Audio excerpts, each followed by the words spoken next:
Coming எபிசோடுக்குரிய ஒரு அட்டகாசமான சூப்பரான ப்ரோமோ ரிலீஸ் பண்ணியிருக்காங்க. வீடியோக்குள்ளே போகிறதுக்கு முன்னாடி நம்ம சேனலை லைக் அண்ட் சப்ஸ்கிரைப் பண்ணிவிட்டு சப்போர்ட் பண்ணுங்கள். உங்களோட ஒரு சின்ன லைக் சப்ஸ்கிரைப் கூட எனக்கு மோட்டிவேஷன்லாம் இருக்குல்ல, ஸோ உங்களோட ஆதரவை எனக்கு சப்போர்ட் பண்ணி கொடுங்க. எப்போவும் ஃபஸ்ட்டு சீனில் வந்துட்டு நம்ம மணி வந்துட்டு என்னைக்கு இல்லாத திருமுகமாக அன்றைக்கி குடிச்சிட்டு வந்துட்டு அட்டகாசம் போட்டுக்கிட்டு இருக்காரு. ஒரு வேளை இதில் பின்னாடி எதுவும் பிளான் இருக்குமோ அப்படின்ற மாதிரி தான் நம்ம யோசித்துட்டு இருக்க. பத்மா வந்துடுறாங்க. பத்மாவும் பார்வதி, ஐயோ யாருக்கு தெரியாமல் இவர் எப்படி வீட்டுக்குள்ளே கூப்பிட்டு படுக்க வைப்பேன்னு எனக்கு ஒன்றும் தெரியலையே அப்படின்னு சொல்லிட்டு பதட்டத்திலே நின்றுட்டு இருக்க. வாயை திறக்காதீங்க, வாயை திறந்தாலே போனா தடிக்க, இதை பார்த்தா எல்லாரும் கண்டுபிடிச்சிருவாங்க அப்படின்னு சொல்லிட்டு பத்மா வந்துட்டு திட்டிகிட்டு இருக்க. ஐயோ பத்மா என்ன இப்படிலாம் பேசாத, நான் என்ன வாயை திறக்காம கப்புன்னு போய் படுத்துறப்பா அப்படின்ற மாதிரி சொல்ல, கிழிச்சிங்க அப்படின்னு சொல்லிட்டு திட்டிகிட்டு இருக்க. வீட்டில் இருக்கிற எல்லாருக்குமே வந்துட்டு சவுண்டு கேட்டுருது. என்னடா இது ஒரு மாதிரி நசநசன்னு சவுண்டு கேட்டுக்கிட்டு இருக்கேன்னு சொல்லிட்டு எல்லாருமே வெளியில் வந்துடுறாங்க. பார்த்தா மணி வந்துட்டு அவரால் பிடிச்சி நிற்க முடியாத அளவுக்கு இப்படி சாஞ்சிக்கிட்டு அப்படி சாஞ்சிக்கிட்டு வந்துட்டு நின்றுட்டுருக்காரு. அதை பார்த்தது ரகுராம் அவங்களுக்கு பயங்கரமாக கோவம் வந்துடுது.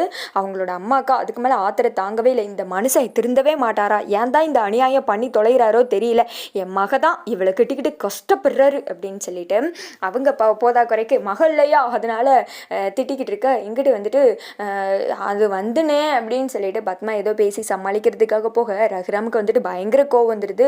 ஏய் நீ வாய முடு, நீ எதுவும் பேசாத அப்படின்னு சொல்லிட்டு அவர் திட்ட. அண்ணே அப்படின்ற மாதிரி சொல்ல, நீ கொடுத்த இடத்துனால தான் அவர் இந்த மாதிரி சேட்டெல்லாம் பண்ணிட்டு இருக்காரு. இங்க பாருங்க, உங்க மேல நான் ரொம்ப மதிப்பு மரியாதை வச்சிருந்தேன், அதை நீங்களே வர வர கெடுத்துட்டு இருக்கீங்க. சின்ன பிள்ளைங்க இருக்கிற வீட்டில் இப்படி குடிச்சிட்டு வந்தீங்கன்னா அவங்களுக்கு என்ன தோணும்? நீங்களே இந்த கெட்ட பழக்கத்தை அவங்களுக்கு பழைய கொடுக்குற மாதிரி ஆகாதா?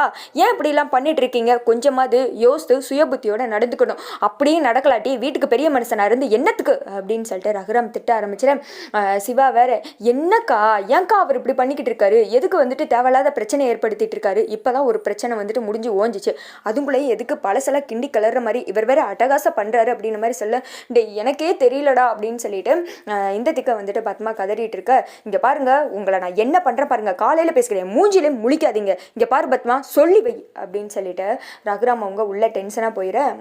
இந்த பக்கம் மாயா சீனு நம்ம ஜானகின்னு எல்லாருமே நின்று அதை வேடிக்கை பார்க்குறாங்க. சரி சரி கிளம்புங்க அப்படின்னு சொல்லிட்டு அவங்கவுங்க ஆள் கிளம்பிட. மாயாவும் சீனு வந்துட்டு ஃபீல் பண்ணிக்கிறாங்க, ஏன் தான் வந்துட்டு அப்பா இப்படி எல்லாம் முன்னாடி திட்டு வாங்குறாங்களே அப்படின்னு சொல்லிட்டு. இங்கிட்டு வந்துட்டு பத்மாக்கா என்ன பண்ணுறேன்னே தெரியல, பார்த்தீங்கல்ல இப்போ தான் வீட்டை விட்டு போயிட்டு நல்லபடியாக வீட்டுக்குள்ளே சேர்த்து நம்மளை நல்லபடியாக வச்சுருக்காங்க, ஏங்க மறுபடியும் வந்துட்டு வெளியில் போய் கஷ்டப்படணும்னு நினைக்கிறீங்களா? ஒரு தடவை போய் நம்ம அவமானப்பட்டதே போதாதா?